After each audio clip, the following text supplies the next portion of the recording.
لیکن آج میں آپ کے سامنے یہ ٹماٹر لایا ہوں. یہ ٹماٹر میں خدا کو گواہ بنا کے کہتا ہوں، ایک غریب آدمی اس وقت آج کے دن یا ان دنوں میں ٹماٹر کا بوجھ نہیں اٹھا سکتا. Not in terms of weight, in terms of buying capacity.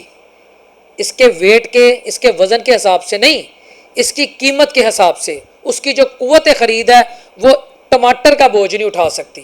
اور مجھے آج بھی یاد ہے کہ 2021 کے غالباً اینڈ میں یا وسط میں عطا تارر جو اس وقت موجودہ وفاقی وزیر اطلاعات ہیں، کاشف عباسی کے پروگرام میں آئے تھے.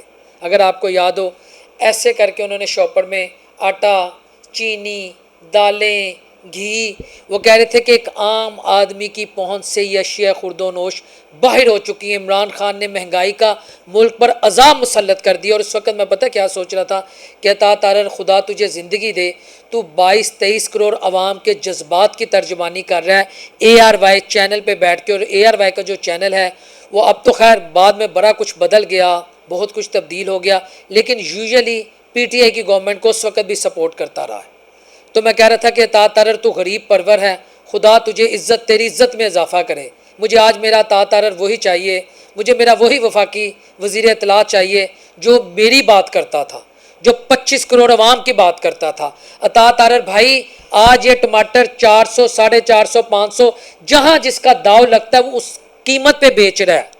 ٹماٹر آپ کہتے ہیں غریب کو کیا ضرورت ہے ٹماٹر کی، چلے ٹھیک ہے. ادرک 1000 روپیہ، 1000 روپیہ، اس کی بھی غریب کو ضرورت نہیں. پھلوں پہ تو میں جاؤں گا نہیں. آٹا، میں آٹے کی بات کرتا ہوں بھائی. عطا تارر 2800، 2920 کلو آٹے کا تھیلا اس وقت مارکیٹ میں ہے. چینی 200 کے پاس ہے بھائی عطا تارر. پیٹرول کی قیمتیں کدھر ہیں، بجلی کی قیمتیں کدھر ہیں، گیس کی قیمتیں کدھر ہیں بھائی عطا تارر. تو میں ویسے بتا رہا ہوں کہ ان حالات میں، کہ میں تو یہ سمجھتا تھا جس وقت مریم نواز شریف صاحبہ حمزہ صاحب کے ساتھ بھی جب نکلی تھی اس وقت تو پیٹرول 150 کے پاس تھا، اس وقت تو بجلی کا یونٹ 16، 17، 18 روپے کے پاس تھا، اس وقت تو گیس کہاں پہ تھی، اس وقت تو ڈالر 160، 70 میں فلکچویٹ کر رہا تھا. تو یقین کریں میں سمجھتا تھا کہ یہ وہ دور واپس لے آئیں گے جو نواز شریف صاحب نے 21 اکتوبر کو 600، 700 کے بجلی کے بل دکھائے تھے. تو میں تو انہیں غریب پرور سمجھتا تھا. اور دوسری طرف سے یہ میں تصاویر شیئر کروں، بلاول بھٹو زرداری سندھ سے نکلائے تھے، ہمارا میڈیا بھی ایسے کر کے مائک منہ پہ دیتا تھا، مہنگائی، مہنگائی، مہنگائی.